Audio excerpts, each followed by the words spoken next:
আজকে আমরা দেখব একজন ক্যান্ডিডেটের সিভি কিভাবে একটা এজেন্টিক ওয়ার্কফ্লো বলে দেয় একটা নির্দিষ্ট পোস্টের জন্য সে কতটুকু উপযোগী।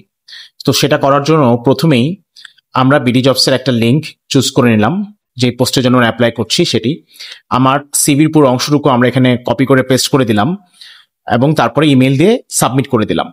তো সাবমিশনের পরপরই সিস্টেম, যেটা একটা এজেন্টিক ওয়ার্কফ্লো, সবকিছু নিয়ে নিল, সব ইনপুট নিয়ে নিল।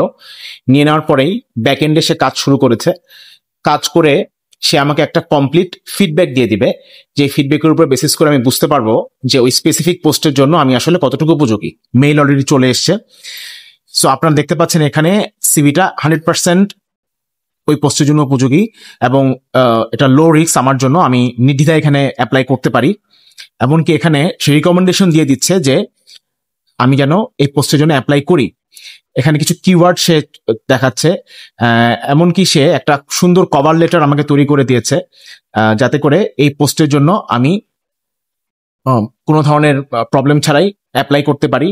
একটা অপটিমাইজড সিভি, যেটা এই পোস্টের জন্য আসলেই উপযোগী হতে পারে, সেরকম একটা সিভি সে আমাকে তৈরি করে দিয়েছে। পাশাপাশি একটা এটিএস ফ্রেন্ডলি সিভি আমাকে তৈরি করে দিয়েছে। সো একজন ক্যান্ডিডেট যদি এই সিস্টেমটা ইউজ করে, তাহলে সে যে কোনো পোস্টের জন্য নিজেকে খুব সহজে উপস্থাপন করতে পারবে।